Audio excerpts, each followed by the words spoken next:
Hopefully it doesn't hit the bumper. Oh, okay.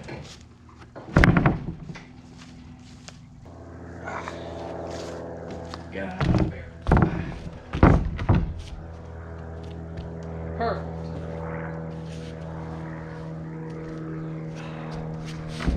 Story time. Wait for the plane to fly over. Quiet on set, dang it! Just can't get any sort of silence here. I'll tell you what. Oh, now you're gonna make noise too?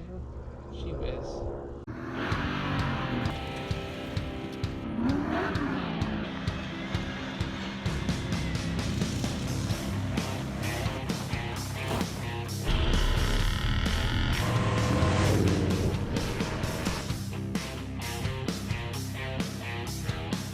Okie doke. So, it's been, whoosh, coming up on 2 weeks now since we picked this thing here up.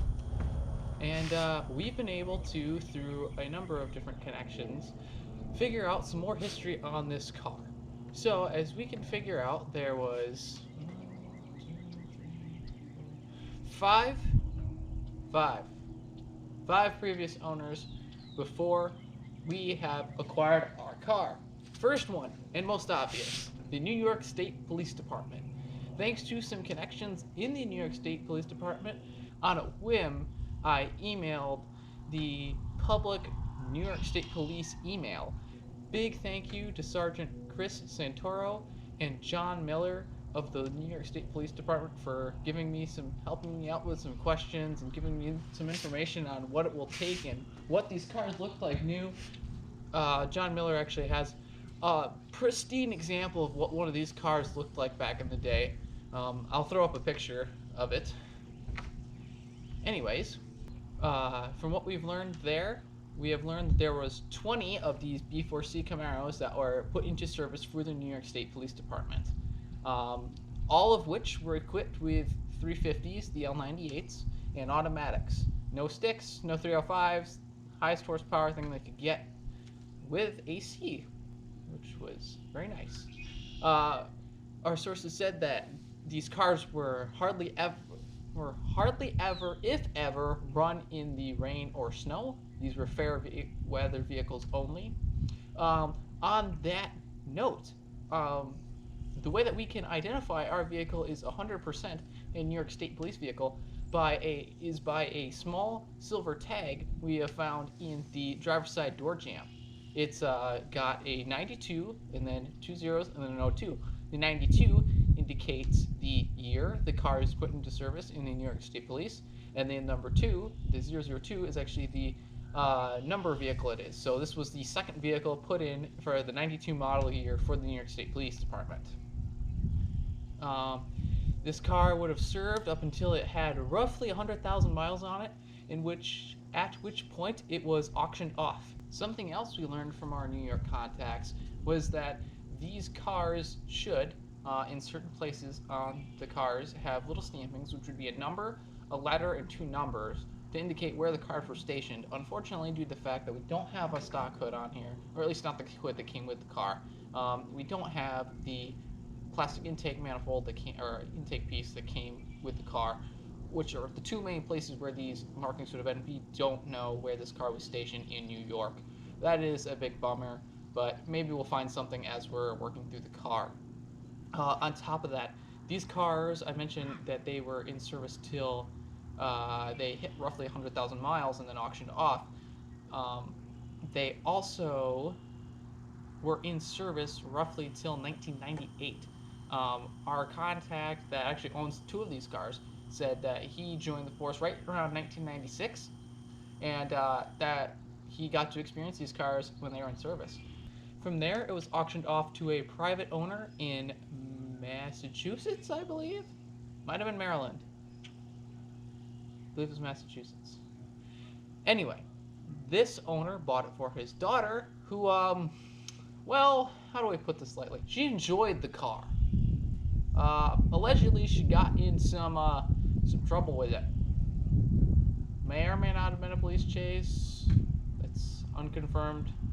All we know is she drove her hard.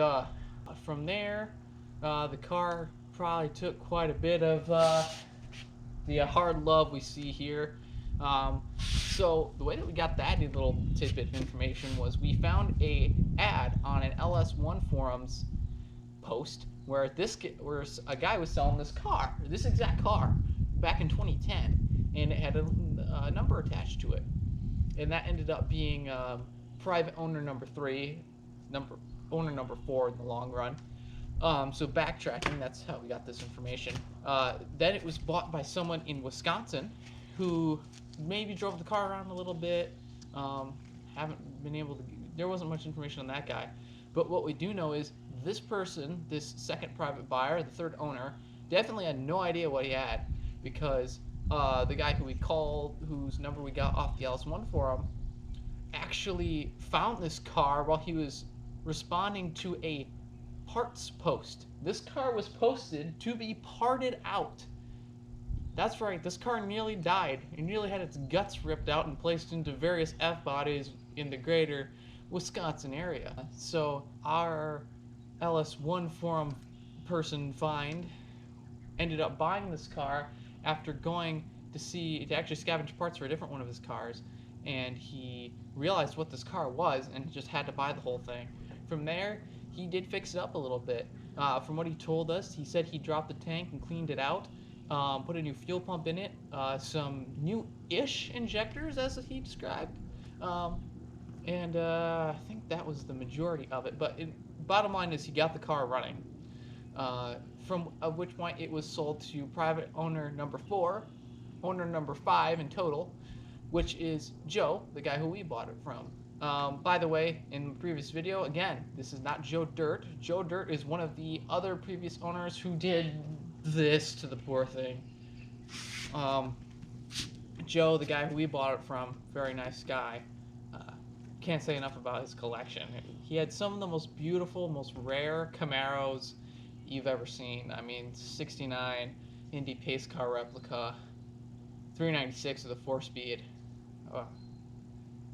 92 Heritage Edition. Beautiful, beautiful, beautiful cars. So anyway, Joe bought it from a guy who got it running. The car ran at this point. Joe backed it off the trailer, parked it in the garage to prepare it for restoration, and that's as it sat for 5 years. The car has not run for 5 years. Joe said that when he backed the car off the trailer, it did run a little rough, which is why he pulled the distributor out of it. So yeah. That's the basics of it. Some further things we have found in our lookover of the car in the last weeks. I've noticed someone along the lines took the classic third-gen shortcut of, instead of dropping the axle, dropping the fuel tank to do your fuel pump, they just cut a hole in the floor. Why, guys? I know it's a pain. I've done it. Believe me, I know. I've dropped the axle, I've dropped the tank twice. But still, don't chop up your cars. Don't do that, please. Just don't. Oh, and now the lights are turning off. 1 sec.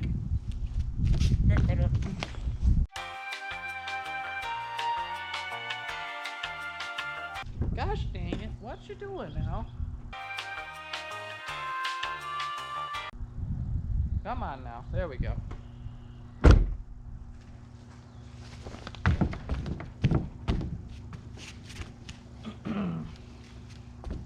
Where was I? Oh. No. Oh yeah, what we had found.